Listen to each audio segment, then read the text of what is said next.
মেয়েদের মডেলিং বোরকা পর্দার জন্য কতটুকু জায়েজ?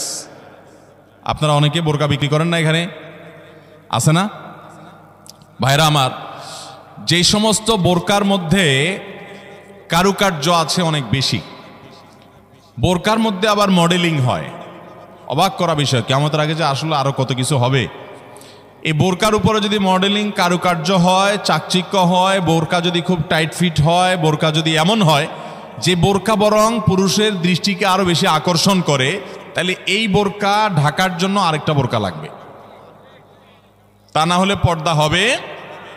পর্দার উদ্দেশ্য হলো নিজের সৌন্দর্যকে অনাবৃত করা, নিজের সৌন্দর্যকে ঢেকে রাখা, এটাই হলো পর্দার কি উদ্দেশ্য। সেখানে যদি পর্দার উদ্দেশ্যটাই নষ্ট হয়ে যায়, তাহলে এই বোরকা পরলে পর্দা করার যে নির্দেশ সেটা পালন হবে।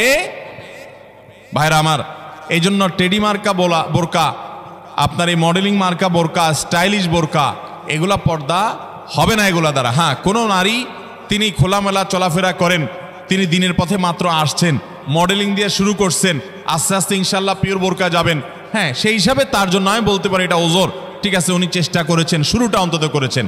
কিন্তু ভাইরা, পরিপূর্ণ পর্দা করতে চাইলে এই মডেলিং বা স্টাইল মার্কা বোরকা হবে।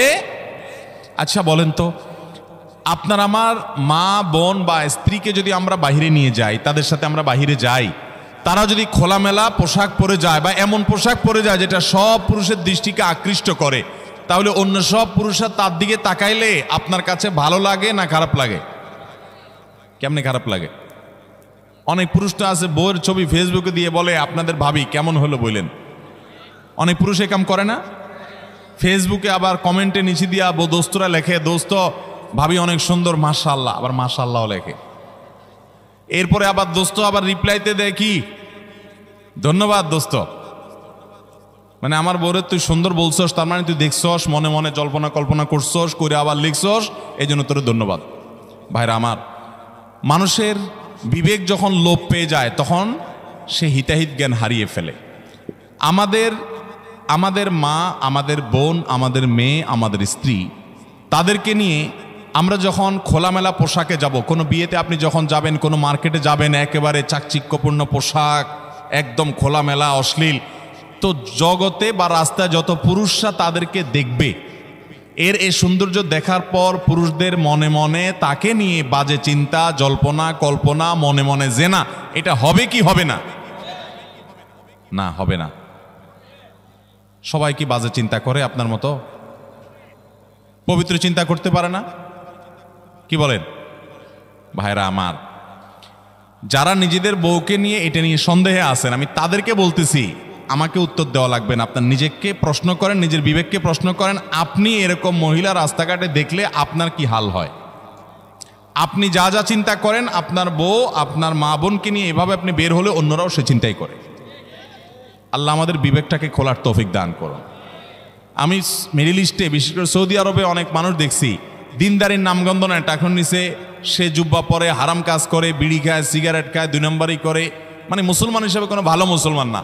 কিন্তু গল্লির ঠাওয়ার ঠিক আছে, জায়গা মতো সে একেবারে সুসের মতো সোজা, বইয়ের ব্যাপারে পরিপূর্ণ পর্দা মেনটেন করে, কোনো রাষ্ট্রীয় নির্দেশের কারণে না। বেশিরভাগ পুরুষরা এটা করে এই জন্য, কারণ সে জানে তো সে নিজে অন্যের মেয়েকে খোলামেলা দেখলে কি জল্পনা কল্পনা তার মনে আসে সে জানে, অতএব তার স্ত্রীকে নিয়ে গেলে অন্যরা কি জল্পনা করবে সে জানে, এই জন্য তার আত্মসম্মান বোধের জায়গা থেকে সেটা করে। মুসলমান নারী, তার ভিতরে আত্মসম্মান বোধ থাকবে যে আমাকে নিয়ে মানুষ বাজে চিন্তা করবে, জল্পনা কল্পনা করবে, নোংরা চিন্তা করবে, এটা কোনো নারী করতে দিতে পারে?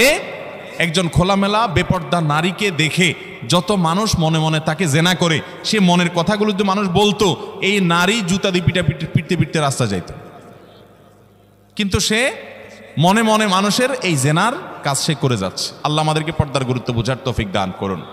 এটা নারীর জন্য অসম্মান না, এটা নারীর জন্য বরং সম্মানের, এটা নারীর ইজ্জত রক্ষার জন্য সবচেয়ে বড় মাধ্যম। আমাদের সেকুলার, অতি সেকুলার, উগ্র নাস্তিক বন্ধুরা বলে যে হুজুরদের মনটাই খারাপ, এই বেটারা বলে মহিলাদের দেখতে বলে তাদের বলে অবস্থা খারাপ হয়, এই বেটাদের চরিত্রই খারাপ। অর্থাৎ আমাদের এই ভাইরা যারা এই সমালোচনা করতেছেন, আমাদের এই ভাইগুলোর দ্বারা মনে হচ্ছে যে ওনাদের মনের ভিতরে কোনো এই সমস্ত বাজে চিন্তা আসে না, ওনাদের মনটা একদম ফেরেশতার মতো পবিত্র। এরকম যাদের কোনো চিন্তা জল্পনা কল্পনা আসে না, এরা হয় মিথ্যুক আর না হলে রুগী। হয় এগুলারে ডাক্তার দেখাইতে হবে, পুরুষত্বের ঘাটতি আছে, আর নাহলে মিথ্যুক। আল্লাহ তাআলা সৃষ্টি করেছেন এভাবে, তোমার কোনো মনে চিন্তাই বাজে আসে না, তোমার মতো এই অসুস্থ মানুষ, তোমার তো হাসপাতালে ভর্তি হওয়া উচিত। আল্লাহ রাব্বুল আলামিন আমাদেরকে পর্দার গুরুত্ব বোঝার তৌফিক দান করুন। অনেক পুরুষ আছে নিজের বউয়ের জন্য চাকচিক্যপূর্ণ বোরকা পরে নিয়ে যান। না ভাই, আপনার বউর যত সাজগোজ সব বাসা বাড়িতে হবে একান্তে। আপনি বাইরে রাস্তাঘাটে কেন বিলে বেড়াচ্ছেন? মহর দিয়ে বিয়ে করছেন আপনি, আর রাস্তাঘাটে মানুষকে দেখা বেড়াচ্ছেন। আত্মসম্মান বোধ থাকা উচিত। আল্লাহ আমাদেরকে পর্দার গুরুত্ব বোঝার তৌফিক